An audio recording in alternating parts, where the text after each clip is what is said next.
খুবই সৌভাগ্যবান মনে করি, কেননা আমি বৈষম্যবিরোধী ছাত্র আন্দোলনে অংশগ্রহণ করতে পেরেছি। বৈষম্যবিরোধী ছাত্র আন্দোলন ছিল মূলত সমাজের সকল বৈষম্যকে দূরীকরণের একটি আন্দোলন, যেখানে আমরা সাধারণ মানুষের সকল বৈষম্য থেকে মুক্ত করার জন্য আন্দোলনটি করেছি।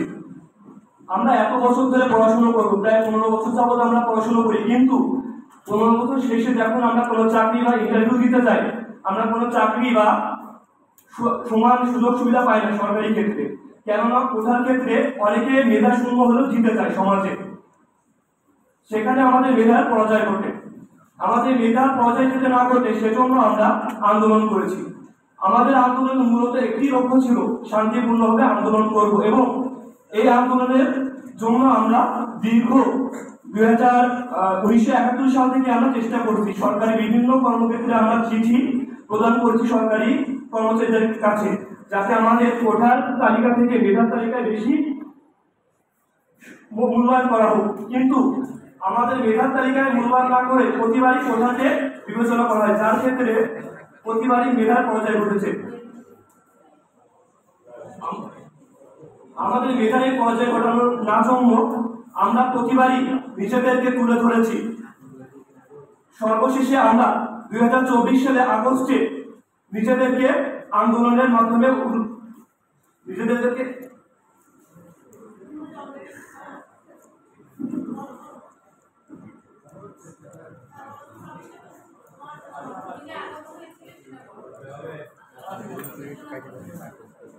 ইউনিভার্সিটি স্কুল কলেজের বড় ভাইরা আহত হয়, যাদের মূলত একটি লক্ষ্য ছিল বৈষম্য দূরীকরণ। এই বৈষম্য দূরীকরণের জন্য আমাদের সমাজে অনেক ছাত্র সাধারণ জনতা শহীদ হয়েছে, তার মধ্যে আমিও একজন। তবু আমার থেকে আমি বলতে চাচ্ছি যেটা একটি লক্ষ্য ছিল, যাতে আমার বড় ভাইরা যারা শহীদ হয়েছেন তাদের প্রাপ্য বুঝে পায়নি। এই আন্দোলনের লক্ষ্য, এই আন্দোলন যাতে কোনোভাবে অকৃতকার্য না হয় সেজন্য আমরা প্রতিবারই নিজেদেরকে বিদ্রোহী সত্তা হিসেবে তুলে ধরেছি। আমরা বাঙালিরা কখনো নিজেদেরকে বিদ্রোহী সত্তার থেকে দূরীকরণ রাখিনি। আমরা এসেছি অতি কুমির থেকে, আমরা এসেছি শেরে বাংলা থেকে। আমরা কিভাবে নিজেদেরকে বৈষম্য হাতে তুলে দিব? আমরা কখনো নিজেদেরকে কোনো বৈষম্য হাতে তুলে দিতে পারি না, পারবো না। আমরা বাঙালি মানে বীরের জাতি। বাঙালিরা কখনো কোনো বৈষম্যর কাছে হার মানেনি, হার মানবে না। তার চিরন্তন উদাহরণ তুলে ধরেছি আমরা 2024-এ। আমি মুক্তিযুদ্ধে অংশগ্রহণ করতে পারিনি, কিন্তু আমি 2024-এর আন্দোলনে অংশগ্রহণ করেছি, যেটা আমার জন্য খুবই বড় একটি ব্যাপার। এবং আমার অনেক ভাইয়েরা একে আমাকে সাহায্য করেছে।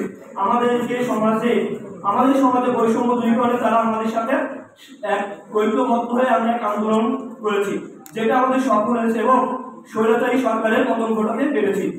কিন্তু আমাদের আন্দোলনের যেটা লক্ষ্য ছিল বৈষম্য দূরীকরণ, আমাদের এই আন্দোলনটা সফল করার জন্য এবং চিরতরে আন্দোলনটা সফল রাখার জন্য অবশ্যই আমাদেরকে প্রথমে মেধা বেছে নিতে হবে। এই মেধাটি বেছে নেওয়ার জন্য আমাদেরকে কখনোই বৈষম্য করা যাবে না। নিজেদেরকে বৈষম্য থেকে বঞ্চিত রাখতে হবে। কখনো অন্যায় করবো না, অন্যায় সহ্য করবো না।